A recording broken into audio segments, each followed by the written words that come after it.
అన్నమునకు ఒక పరమ ప్రయోజనం ఒకటి ఉన్నది. దాన్ని శృతి కీర్తించింది. ఒకరికి అన్నం పెట్టారనుకోండి, దాని చేత మనుష్య జన్మకి సంబంధించిన చివరి ప్రయోజనము సాధింపబడుతుంది. ఎందుకని అంటే అన్నం తిన్నాడు. అన్నం తిన్న కారణం చేత మొట్టమొదట ఏమవుతుందంటే ప్రాణములు నిలబడతాయి. అన్నం తినకపోతే నీరసపడిపోయి కృషించి నశించిపోతాడు కదా.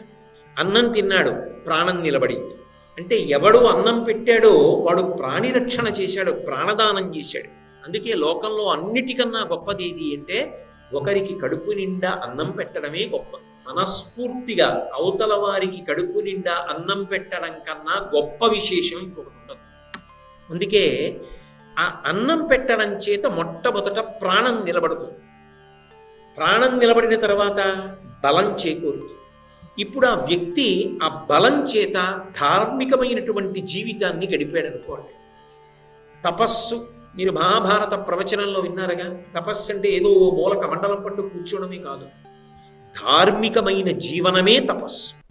ఇప్పుడు అటువంటి తపస్సు చేశాడు. ఆ తపస్సు వలన పాపము ధ్వంసమైపోయింది. పాపము ధ్వంసమైపోతే మనసు ప్రశాంతపడి ప్రశాంత చిత్తంతో కూర్చున్నాడు. ఇప్పుడు ఆ ప్రశాంతత కలిగిన వ్యక్తి ఎక్కడ ఉన్నాడో వాడు పాత్రత పొందినవాడుగా పరమేశ్వరుడి చేత నిర్ణయింపబడతాడు. శాంతము లేక సౌఖ్యము లేదు సారసదళనయన అంటారు త్యాగరాజస్వామి. ఆ ప్రశాంతత కలిగిన వాడికి భగవంతుడు జ్ఞానమును అనుగ్రహిస్తాడు. ఎవరు అలా జ్ఞానమును పొందాడో వాడు తిరిగి పుట్టవలసిన అవసరం దీని పునరావృత్తి రహిత శాశ్వత శివ సాయుధ్య స్థితిని పొందుతున్నాడు. అంటే ఇప్పుడు అన్నాన్ని పెట్టడం ద్వారా ఒక వ్యక్తి మోక్షాన్ని పొందే వరకు కావలసినటువంటి ప్రయోజనానికి కావలసినటువంటి బీజాన్ని మీరు వేస్తున్నారా లేదా? అందుకే అన్నము తినడం ఒక్కటే ప్రధానము కాదు. తిన్న అన్నము వలన తాను పొందిన బలం సమాజము యొక్క హితానికి పనికిరావాలి. 10 మంది సంతోషంగా ఉండాలి, తాను ధార్మికంగా బ్రతకాలి. 10 మంది ధార్మికంగా బ్రతకడానికి తన జీవితం ఒక సందేశం కావాలి. తాను ఇక మళ్ళీ పుట్టవలసిన అవసరం లేని మోక్షస్థితిని పొందాలి. ఆ మోక్షస్థితిని పొందితే దాన్ని నిత్యానంద స్థితి అంటారు. ఆ లోపల పరబ్రహ్మమును అనుభవించిన వాడు ఉంటాడే, అది తరగని ఆనందం, అది నిత్యానందం. అప్పుడు శరీరంతో సంబంధం లేకుండా పరమానందాన్ని పొందుతాడు. ఎందుకు పొందుతాడు అంటే అన్నము వలననే ఇదంతా సంభవం అవుతోంది.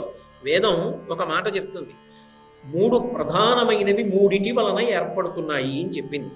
అన్నమయం మనః అంది. అన్నము వలన మనసు ఏర్పడుతుంది. అన్నం తినేటప్పుడు యజమాన కృతం పాపం అన్నమాహుత్య తిష్టతి, అన్నాన్ని ఆవహిస్తుంది యజమాని చేసినటువంటి పాపం. అందుకే సాత్వికమైన ఆహారం, మితాహారం, భగవదర్పితాహారం ఇటువంటివి ఎవరు తీసుకుంటున్నారో అటువంటి వారి యొక్క మనసు కూడా సాత్వికంగా ఉంటుంది. ఎప్పుడు తన గురించి తాను ఆలోచించుకోవడం కాదు, 10 మంది యొక్క హితం గురించి ఆలోచించగలుగుతాడు.